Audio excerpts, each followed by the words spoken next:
मैं अब और ज़्यादा बर्दाश्त नहीं कर सकता क्योंकि मैं थक चुका हूँ, मैं हार चुका हूँ, क्योंकि पिछले कुछ महीने से मेरे साथ में इस तरीके का हो रहा है कि मैं अब ज़िंदा रहकर कुछ नहीं कर सकता। दोस्तों, ये अल्फाज एक ऐसे लड़के के थे जिसने अपनी ज़िंदगी की लीला समाप्त करने से पहले ये ख़त लिखा था। और दोस्तों, 15 पन्नों का सुसाइड लेटर जब इस लड़के ने लिखा तो उस लेटर के अंदर इस लड़के के दर्द जो था, वो उसके दिल का जो दर्द था, जो तकलीफ़ें थी, वो उस लेटर के अंदर लिखी हुई थी। दरअसल 4 महिलाएं इस लड़के के साथ में पिछले कुछ महीनों से लगातार शारीरिक शोषण कर रही हैं, इस लड़के का रेप कर रही हैं। यकीनन दोस्तों, इन महिलाओं की वजह से ये जो लड़का था इतना ज़्यादा हार जाता है, इतना ज़्यादा थक जाता है कि ये अपनी ज़िंदगी की लीला ही समाप्त कर लेता है। तो दोस्तों, आज की घटना आप लोग को हैरान और परेशान दोनों कर सकती है, क्योंकि दोस्तों पिछले कुछ महीने पहले की बात है। मैंने आप लोग को एक कहानी सुनाई थी और उस कहानी के अंदर एक मज़दूर जो कि पंजाब में रहकर एक प्राइवेट फैक्ट्री में, जो कि रबड़ की फैक्ट्री थी, उस फैक्ट्री में काम करता है और वहीं पर मेहनत मजदूरी कर अपने परिवार का भरण पोषण करता है। लेकिन एक दिन जब वो फैक्ट्री से वापस लौट रहा होता है, एक सफ़ेद कलर की कार उस लड़के के आगे रुकती है और उसके बाद में 4 लड़कियां उस कार के अंदर होती हैं। अब वो उस लड़के से एड्रेस पूछने के बहाने उससे बात करने की कोशिश करते हैं। उसके बाद में उसके नाक की तरफ, उसके मुंह की तरफ एक ऐसा स्प्रे छोड़ा जाता है कि लड़का बेहोश हो जाता है। उसके बाद में वो जो लड़का था, जब उसकी आंख खुलती है तो वो एक आलीशान कमरे के अंदर होता है और 4 महिलाएं जो कि उसके साथ में सामने खड़ी हुई थी, जिनके जिस्म पर एक भी कपड़ा नहीं था। वो सोचता है कि उसकी ज़िंदगी में अचानक से क्या हो गया। 4 महिलाएं, इस तरीके की महिलाएं उसने पहले कभी देखी नहीं, बेहद खूबसूरत, एक से एक ऐसी लड़की की जिसको छू दो तो दाग लग जाए। और वही लड़कियां उसका अपहरण कर उस लड़के को यहाँ पर लेके आई हैं और बारी बारी से वो चारों लड़कियाँ उस मज़दूर लड़के के साथ में रेप करती हैं, उसका शारीरिक शोषण करती हैं और सुबह तक पावर की गोलियां खिलाकर उस लड़के के साथ में रेप किया जाता है। और दोस्तों, जब लड़का काफ़ी ज़्यादा थक जाता है, हार जाता है, तो आखिरकार वो जो लड़कियां थीं वो तरस खाकर उस लड़के को वहीं पर छोड़ जाती हैं जहां से उसे उठा के लेके गई थी। दोस्तों, जब ये कहानी मैंने आप लोगों को सुनाई थी तो बहुत सारे लोगों ने अपना माथा पकड़ लिया था कि आज के ज़माने में लड़कियाँ भी रेप करने लगी हैं। और दोस्तों, अगर आप लोग उस कहानी को सुनना चाहते हैं तो आप लोग कमेंट्स में ज़रूर बताइएगा। जो पंजाब वाली कहानी थी उसका लिंक मैं आप लोग को प्रोवाइड करा दूंगा, आप लोग सुन सकते हैं। लेकिन दोस्तों, आज की जो घटना मैं आप लोग को सुनाऊंगा, इसमें 4 ऐसी महिलाएं हैं जो एक लड़के का लगातार रेप कर रही हैं, लगातार शारीरिक शोषण कर रही हैं, उसका वीडियो उतार रही हैं और जिसकी वजह से इस लड़के ने अपनी ज़िंदगी की लीला ही समाप्त कर ली। तो दोस्तों, क्या हुआ था, इस पूरी घटना को सिलसिलेवार तरीके से मैं आप लोग को बताऊँगा। बस आप लोग इस वीडियो में अंत तक बने रहिएगा। दोस्तों, रात के 10 बज चुके हैं। मैं हूं आप सभी का अपना शावेज़ मलिक और हाज़िर हूं आप लोगों के सामने फिर से एक क्राइम की कहानी को लेके, एक क्राइम की घटना को लेके। और दोस्तों, आज की जो घटना मैं आप लोग को सुनाने जा रहा हूं, ये घटना है राजस्थान प्रदेश की। राजस्थान प्रदेश में एक जगह पड़ती है मेहदीपुर। और दोस्तों, इसी मेहदीपुर में एक और जगह पड़ती है जिसको हम लोग बालाजी बोलते हैं। अच्छा, बालाजी का जब भी नाम आता है तो इसमें खाटू श्याम और मंदिर जो है, ये सारी चीज़ें याद आती हैं। लेकिन दोस्तों, आज की जो घटना में इस मेहदीपुर का, यानी जो मेहदीपुर में जो बालाजी है, इसका जिक्र हो रहा है 4 ऐसी दरिंदगी करने वाली महिलाओं के बारे में जिनकी करतूत सुन के आप लोग दंग रह सकते हैं। और दोस्तों, यहीं पर बालाजी में एक जगह पड़ती है और उसी जगह पर एक आश्रम पड़ता है जिसको मालादार आश्रम कहते हैं। और दोस्तों, इसी मालादार आश्रम के अंदर इसी सोमवार सुबह के करीब 6 से 7 बजे के आसपास जो होटल का स्टाफ होता है वो एक कमरे के पास पहुंचता है और वहां पर पहुंचने के बाद में उस कमरे का डोर नॉक करता है। लेकिन दोस्तों, जब डोर नॉक किया जाता है तो अंदर से कोई भी रिस्पांस नहीं मिलता है। उसके बाद में वो जो स्टाफ गया था वो वापस लौट आता है, अपने कामकाज में लग जाता है। थोड़ी देर के बाद फिर जाता है, फिर उस कमरे का डोर नॉक करता है, क्योंकि आप लोग देखते हैं हाउसकीपिंग वाले या फिर कुछ ऐसे जो सर्वेंट रहते हैं होटल के अंदर, आश्रम के अंदर, वो जाते हैं कमरे के अंदर, किसी चीज़ की कोई कमी, कोई बेडशीट बदलता है, कोई सफाई वगैरह करता है, इस तरीके की चीज़ें होती हैं। अब दोस्तों, जब दोबारा से उस कमरे के सामने जब होटल के स्टाफ के कुछ लोग पहुंचते हैं तो फिर से उस दरवाजे को बार बार खटखटाते हैं। अब दोस्तों, दरवाजे को जब बार बार खटखटाया जाता है तो दरवाजे से फिर से कोई भी रिस्पॉन्स नहीं मिलता है। अब दोस्तों, जब दूसरी बार कोई रिस्पांस नहीं मिलता है तो अब होटल के स्टाफ को थोड़ी सी बेचैनी होती है। उनको लगता है कि शायद अंदर कोई अनहोनी हुई है। उसके बाद में वो खिड़की से उस कमरे के अंदर झांकने की कोशिश करते हैं। और दोस्तों जैसे ही कमरे के अंदर झांकते हैं, सबके सबके पाँव के तले से ज़मीन खिसक जाती है। दरअसल अंदर जो लड़का था, वो लड़का फांसी के फंदे पर झूल रहा था और रस्सी जो थी वो उसके गले में फंसी हुई थी और पंखे के ऊपर रस्सी फंसी हुई थी और उसका जो शव था वो हवा में झूल रहा था। अब जैसे ही स्टाफ उस शव को इस तरीके से देखता है तो वो लोग दरवाज़ा तोड़ते नहीं हैं, तुरंत पुलिस को इन्फॉर्म करते हैं। ये 8 बजे के आसपास की बात है और यहीं पर मेहदीपुर में जो बालाजी पुलिस थाना है वहाँ पर फ़ोन करते हैं। फ़ोन करने के बाद में बताते हैं कि साहब हमारे इस कमरे के अंदर ऐसा ऐसा व्यक्ति है, और जब हम सुबह उसको उठाने के लिए गए तो दरवाजे से कोई रिस्पॉन्स नहीं मिला। हम लोग दोबारा गए, फिर रिस्पॉन्स नहीं मिला। फिर हमने खिड़की से जब झांकने की कोशिश की तो जैसे ही हमने खिड़की से झांका तो हमें पता चला कि अंदर एक व्यक्ति फांसी के फंदे पर लटका हुआ है। आप साहब जल्दी आ जाइए, क्योंकि मामला या तो कत्ल का है या फिर सुसाइड का है। अब दोस्तों उसके बाद में पुलिस जो थी वो तुरंत आनन फानन में अपनी टीम को लेती है, अपनी गाड़ी उठाती है और मौके वारदात पर पहुंचती है। उस आश्रम में पहुंचती है, मालादार आश्रम में। उसके बाद उस कमरे में पहुंचती है। उसके बाद में जो एक मास्टर की रहती है, उस की से दरवाज़ा खोला जाता है। दरवाज़ा खोलने के बाद में पुलिस और होटल का जो स्टाफ होता है, जैसे ही वो कमरे के अंदर पहुंचता है तो सबसे पहले उस लड़के की डेड बॉडी को ऊपर से नीचे उतारा जाता है। डेड बॉडी को उतारने के बाद में पुलिस ये देखने की कोशिश करती है कि इसका मर्डर हुआ है या फिर इसकी एक तरीके से जो ज़िंदगी समाप्त हुई है वो आत्महत्या करने की वजह से समाप्त हुई है। अब पुलिस वाले जब उस कमरे की थाना तलाशी करते हैं, उस कमरे की छानबीन करते हैं, तो उस कमरे के अंदर एक लेटर मिलता है। और दोस्तों ये लेटर 1 पेज का नहीं था बल्कि 12 पेज का था। अब दोस्तों बारी थी इस लेटर को पढ़ने की, लेकिन दोस्तों पुलिस लेटर पढ़ती इससे पहले इस शव को अपनी कस्टडी में लेकर सीधा पोस्टमार्टम के लिए भेजती है। इधर पुलिस ये लेटर पढ़ती है और दोस्तों जैसे ही पुलिस इस लेटर को पढ़ती है, सारे के सारे ऑफिसर पुलिस के जो वहाँ पर होते हैं सबके पांव तले से ज़मीन खिसक जाती है। दरअसल इस लेटर के अंदर कुछ ऐसा ही लिखा था। दरअसल इस लेटर के अंदर जो कहानी इस लड़के ने लिखी थी वो बेहद ही डराने वाली थी, बेहद ही चौंकाने वाली थी, दिल को झकझोर देने वाली थी। दरअसल ये जो व्यक्ति है, ये जो लड़का है जो फांसी के फंदे पर झूल गया, जिसने अपनी ज़िंदगी की लीला समाप्त कर ली, जिसने ये 12 पन्नों का सुसाइड नोट लिखा है, इस लड़के का नाम था अंतेश तिवारी।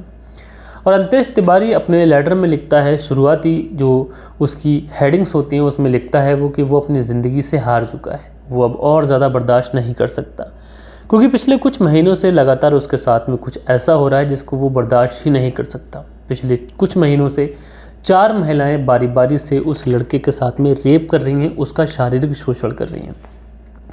हालांकि बात यहाँ तक भी पहुँच जाती है कि उस लड़के से 5 लाख रुपए की डिमांड की जाती है, और जब वो लड़का 5 लाख रुपए की डिमांड पूरी नहीं कर पाता है तो उसके बाद में वो फैसला करता है कि वो अपनी ज़िंदगी की लीला ही समाप्त कर लेगा। दरअसल जो अंतेश तिवारी था वो यहीं पर बालाजी में रहता था और इसकी ज़िंदगी सकुशल चल रही थी, सब कुछ ठीक चल रहा था। लेकिन इसके बीच में इसकी मुलाकात होती है अनीता जांगड़ नाम की एक महिला से।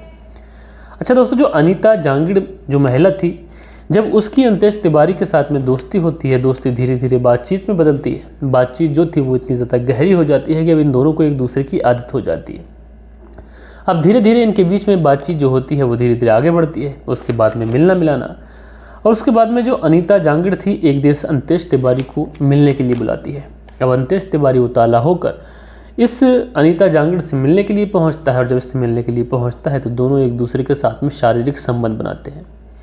अब दोस्तों अंनीता अंतेश के साथ में जब शारीरिक संबंध बनाती है तो अंतेश बेहद ही खुश होता है। अंतेश को लगता है कि शायद उसकी ज़िंदगी सफल हो गई, एक ऐसी महिला उसको मिल गई है जो उसको चरम सुख दे रही है। लेकिन दोस्तों उसको नहीं पता था कि आगे उसकी ज़िंदगी में क्या भूचाल आने वाला है। दरअसल जो अनीता थी उसने अंतेश की जो अश्लील वीडियो थी वो अपने मोबाइल में कैद कर ली थी। जब उसने अपने मोबाइल में वो वीडियो कैद कर ली, उसके बाद में शारीरिक संबंध उसके साथ में बनाए। उसके बाद में अंतेश से कहा कि अब तुम जाओ, और उसके बाद में अंतेश के मोबाइल नंबर पर उसके व्हाट्सएप पर एक वीडियो सेंड करती है। और उस वीडियो के अंदर जो अंतेश था ये विदाउट कपड़ों के था, ऐसी हालत में था कि जो कोई भी इसको देखे तो एकदम से इसकी जो अंतेश की जो इज्जत है वो तार तार हो जाए। इसलिए अब अंतेश इससे पूछता है कि आखिर तुमने ये वीडियो क्यों बनाया। तो उसके बाद में जो अनीता है ये कहती है कि अंतेश से तुम्हारा वीडियो तो मैंने शूट कर लिया, तुम वीडियो में बहुत ज़्यादा अच्छे भी लग रहे हो, लेकिन अब मैं जो तुमसे बोलूँगी वही तुम्हें करना पड़ेगा। अगर तुम वो नहीं करोगे तो तुम्हारी वीडियो को सोशल मीडिया के ऊपर वायरल कर दिया जाएगा। अब दोस्तों अंतेश समझ ही नहीं पा रहा था कि उसने जिसको इतना खास माना था, जिसके साथ में उसने शारीरिक संबंध भी बना लिए हैं, सब कुछ हो चुका है, अब वो उसके साथ में आखिर क्या करने वाली है। उसके बाद में अगले दिन जो अनीता थी वो अंतेश से कहती है कि दरअसल मेरे बताए हुए पते पर आ जाओ। और जैसे ही अंतेश उसके बताए हुए पते पर पहुंचता है तो वहाँ पर एक और महिला होती है। अब अनीता कहती है कि इसके साथ में भी शारीरिक संबंध बनाओ। अब अंतेश जो तब मना कर देता है, लेकिन चूंकि वीडियो वायरल करने की धमकी थी इसलिए अंतेश को झुकना पड़ता है। उसके बाद में अनीता और उसके साथ में जो दूसरी महिला थी, इन दोनों के साथ में उसे शारीरिक संबंध बनाने पड़ते हैं। अब जैसे ही इस दूसरी महिला के साथ में शारीरिक संबंध बनाता है, इसकी एक और वीडियो शूट कर ली जाती है। अब दोस्तों ये जैसे ही अपने घर दोबारा पहुंचता है, 1 से 2 दिन के बाद में इसके पास में एक और वीडियो पहुंच जाती है। अब जैसे ही ये दूसरी वीडियो पहुंचती है, इसके तो पांव तले से ज़मीन खिसक जाती है और ये अनीता से कहता है कि तुम चाहती क्या हो। अनीता कहती है कि मैं तुमसे जो चाहती हूँ बस तुम वो करते जाओ, तुम्हें कोई भी प्रॉब्लम नहीं होगी। उसके बाद में ये फिर से उसे अपना एक एड्रेस देती है और उसे अपने पते पर बुलाती है। इस बार अनीता नहीं थी, उसकी पहले वाली दोस्त नहीं थी, बल्कि उसके साथ में एक तीसरी महिला भी थी। अब दोस्तों महिलाएं 3 हो चुकी थी, अंतेश अकेला था और उसके बाद में अंतेश को इन 3 महिलाओं के साथ में शारीरिक संबंध बनाने पड़ते हैं। अब ज़रा सोचिए कि एक लड़का 3 ऐसी महिलाएं जिनके साथ में उसे ज़ोर ज़बरदस्ती शारीरिक संबंध बनाने पड़े। ये जो तीनों महिलाएं थी इसका बारी बारी से रेप करती हैं, उसके बाद में इसे जाने देती हैं। दोस्तों अंतेश को नहीं पता था कि उसका फिर से वीडियो शूट हो चुका है। उसके बाद में इसके मोबाइल पर फिर से वीडियो पहुंचता है। अब दोस्तों अंतेश उसके बताए हुए फिर से एड्रेस पर पहुंचता है तो इस बार चौथी महिला थी। दोस्तों इन चारों महिलाओं ने अब इसके साथ में रेप करना शुरू किया। और दोस्तों जब ये एक बार रेप करने का सिलसिला शुरू होता है तो उसके बाद फिर कभी रुकने का नाम नहीं लेता है। अब जो सिलसिला लगातार चलता रहता है तो अंतेश भी थक हार जाता है, इसलिए कभी कभार उनके फ़ोन इग्नोर भी करना शुरू कर देता है। उसके बाद में अनीता अंतेश को कॉल करती है और कॉल करने के बाद में कहती है कि अगर तुमने मेरा कहना नहीं माना तो तुम्हारा जो वीडियो है मैं सोशल मीडिया के ऊपर वायरल कर दूँगी। दोस्तों अंतेश डर जाता है, बताए हुए फिर से एड्रेस पर पहुंचता है, फिर से वही सारी चीज़ें, वही सारा शारीरिक शोषण अंतेश का होता है। उसके बाद में अनीता एक दिन अंतेश से 5 लाख रुपए की डिमांड करती है। जब वो 5 लाख रुपए की डिमांड उससे करती है तो अंतेश तो एकदम से सहम जाता है, उसने 5 लाख रुपए देखे ही नहीं थे। अब दोस्तों अंतेश इसी सोमवार की बात मैं कर रहा हूँ, यानी इसी संडे जब ये इसी मालदार आश्रम के अंदर पहुंचता है तो रात के समय ये सोचा विचारी करता है और कहता है कि वो कब तक इन 4 महिलाओं से शारीरिक शोषण करवाएगा, कब तक इन 4 महिलाओं की प्यास बुझाएगा, कब तक वो इनकी हवस का शिकार होता रहेगा और कब तक इनके पैसों की डिमांड पूरी करता रहेगा। इससे बेहतर यही होगा कि वो अपनी ज़िंदगी की लीला ही समाप्त कर ले। इसलिए सुबह के 5 बजे के आसपास जो अंतेश था ये फांसी का फंदा लगाता है और उस फांसी के फंदे पर झूल जाता है। और दोस्तों जितनी भी बातें ये मैंने आपको बताई हैं ये अंतेश के उस 12 पेज के लेटर में साफ तौर से लिखी हुई है। इसमें इसने जो नाम लिखे हैं उसमें पहला नाम है अनीता जांगड़ का, दूसरा नाम है शुभम जांगड़ का और जो तीसरा नाम है ये प्रिया जांगड़ का है। दोस्तों एक और नाम है जो कि मनोज जांगड़ का है, जो कि जमाई है अनीता का। और उसके बाद में एक और नाम है जो इसकी बेटी भारती का है, भाई रिंकू का है, मनीष जो है जीजा उनका है, भांजी डॉक्टर विष्णु और हुडला का है, गोपाल जांगड़ का है। टोटल 4 महिलाओं समेत 12 नाम इस लड़के अंतेश ने उस सुसाइड नोट में लिखे थे। पुलिस ने वो सुसाइड नोट बरामद कर लिया है, लाश को पोस्टमार्टम के लिए भेज दिया है और अब इस पूरे मामले की छानबीन करेगी। और अगर ये 12 के 12 लोग दोषी पाए जाएंगे तो जिस तरीके से कानून के अंदर इन लोगों के लिए सज़ा होगी उस तरीके से इन लोगों को सज़ा दी जाएगी। लेकिन दोस्तों ज़रा सोचिए कि हमारे देश की महिलाओं को आखिर क्या होता जा रहा है। वो किसी लड़के के साथ में शारीरिक शोषण करें, उसका रेप करें और जिसकी वजह से उस लड़के को अपनी जान गंवानी पड़े। महिलाओं के साथ में भी दरिंदगी होती है, लेकिन दोस्तों अगर किसी लड़के के साथ में दरिंदगी होती है तो हक तो उसका भी बनता है, उसे भी इंसाफ मिलना चाहिए। बहरहाल दोस्तों आप लोग इस पूरी घटना को किस तरीके से देखते हैं, अपनी राय नीचे कमेंट्स बॉक्स में ज़रूर से ज़रूर बताइएगा। और कल के दिन आप लोग के जो भी कमेंट्स आए हैं अब वक्त होता है कि आप लोग के कमेंट्स पढ़े जाएं। सो दोस्तों हमारे वीडियोस पे जो कल के दिन कमेंट्स आए इसमें शील निधि हैं, लिखते हैं एक दिन स्टोरी नहीं लगाई, ढूंढ ढूंढ कर हार गए। तो शील निधि जी आपने इंतज़ार किया, मैं आपसे माफ़ी भी चाहता हूँ कि मैं पोस्ट करके ये बता नहीं पाया कि मैं वीडियो नहीं डाल पाऊँगा, क्योंकि माहौल ही ऐसा था, कहीं मैं ऐसी सिचुएशन में था कि मैं आपको बता भी नहीं पाया, उसके लिए माफ़ी चाहता हूँ। और शील निधि के ही कमेंट्स पे मैं बात करूँ तो एक रिप्लाई भी आया है और राज रावत जी हैं, लिखते हैं आज की कहानी सुनकर अपने पर घृणा आ रही है। तो राज रावत जी आपका बेहद शुक्रिया। उसके बाद में अगला जो कमेंट्स है ये है AS फूडी करके आईडी है, लिखते हैं सलाम भाई नाइस स्टोरी। तो भाई सलाम, वालेकुम सलाम, आपका बहुत बहुत शुक्रिया। उसके बाद में अजय सहानी है, लिखते हैं नमस्कार सर जी। तो भैया नमस्कार, कैसे हैं। उसके बाद में दिल बहादुर सिंह हैं, लिखते हैं mister Malik nice story, thank you from London. तो दिल बहादुर सिंह जी आपका बेहद शुक्रिया। उसके बाद में अगला जो कमेंट्स है विनोद उपाध्याय जी का है, लिखते हैं मलिक जी कहानी बहुत अच्छी लगी और ऐसे ही लगी रही है, व्यूज़ भी अच्छे आएंगे, थोड़ा समय लगेगा क्योंकि आपकी कहानी आगे इन्होंने नहीं लिखा। तो विनोद उपाध्याय जी आपका मैं बहुत तहे दिल से शुक्रिया अदा करना चाहता हूँ, इस तरीके से आप लगातार हमें सपोर्ट करते हैं। उसके बाद में माजिद अंसारी हैं, लिखते हैं अस्सलाम वालेकुम, आपकी कहानी सऊदी अरबिया से सुनता हूं। तो माजिद अंसारी जी वालेकुम सलाम, आप सऊदी से हमारी कहानी सुनते हैं, आपका बेहद शुक्रिया। डॉक्टर सिद्दीक हैं जो कि ग्राम गुना जबार से हमारी कहानी सुनते हैं, लिखते हैं कमेंट पढ़ते समय थोड़ा मुस्कुराया करें मलिक साहब।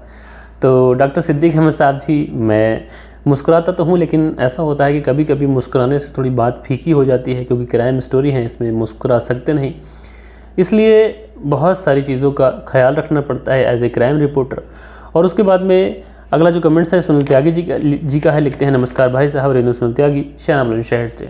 तो भाई सुनील त्यागी जी आपका बेहद शुक्रिया। उसके बाद में अगला जो कमेंट्स है ये शील निधि का है, लिखते हैं आज की कहानी बड़ी अच्छी थी, बेचारी 3 साल की बच्ची का क्या दोष था। तो शील निधि जी आपका बहुत बहुत शुक्रिया। उसके बाद में खान करके आईडी है और लिखते हैं आयम खालिद भाई, भांजे अजीम भाई, राजा भाई, बसीम भाई, बिलाल भाई, तैयब भाई, तंजीम सईफ़ अली बैकग्राउंड में स्लो म्यूज़िक डालकर देखो, सॉरी कमेंट्स ज़्यादा बड़ा हो गया शाबिज भाई। तो खान जी यानी खालिद भाई और आपके जो भांजे अजीम हैं, राजा भाई हैं, वसीम भाई हैं, बिलाल भाई हैं, तैयब भाई हैं, तंजीम सैफ़ अली हैं, तो आप सभी लोगों का बहुत बहुत शुक्रिया। बैकग्राउंड में म्यूज़िक थोड़ा सा मुझे पसंद नहीं है, मैं नहीं चाहता कि लोगों को डिस्टर्ब हो, जो भी सुने सीधा डायरेक्टली मेरी आवाज़ सुने और मेरी ही आवाज़ से फोकस करें, इसलिए मैं बस अपनी ही आवाज़ रखता हूँ। खैर आप सभी लोगों का बहुत बहुत शुक्रिया। प्रिंस अली है जो काफ़ी दिनों के बाद आज कमेंट्स करते हैं, लिखते हैं नाइस स्टोरी, तो भैया आपका शुक्रिया। उसके बाद में 2 बगरा करके आईडी है, लिखते हैं ये क्या है, फर्स्ट में म्यूज़िक सिस्टम लगा दिया, चेट बोर हो गया, म्यूज़िक सिस्टम कब लगाया था भाई। उसके बाद में सुबोध कुमार है, लिखते हैं horrible person Subodh Kumar BSF Siliguri. तो सुबोध कुमार जी आपका बेहद शुक्रिया। सो दोस्तों ये कुछ प्यारे प्यारे लोग थे जिन्होंने प्यारे प्यारे कमेंट्स किए थे। आशा करता हूँ आप लोग का कमेंट्स का सिलसिला इसी तरीके से चलता रहेगा और आप लोग के जो कमेंट्स हैं इसी तरीके से आते रहेंगे। कुछ लोग मेरी कमियाँ बताते हैं, कुछ लोग मुझे मोटिवेट करते हैं, तो आप लोग मेरी फैमिली की तरह हैं, इसलिए आप लोग मुझसे जुड़े रहें। आप लोग का नाम लेना मुझे भी अच्छा लगता है, मुझे भी बहुत ज़्यादा पॉजिटिव फील होता है, इसलिए मैं आप लोग के कमेंट्स वीडियो के लास्ट में पढ़ता हूँ। तो दोस्तों मिलते हैं कल के दिन किसी और क्राइम स्टोरी के साथ में। जब तक के लिए अपना ख्याल रखिएगा, देश का ख्याल रखिएगा, परिवार के रिश्तों की अहमियत को समझिएगा। जय हिंद, जय भारत।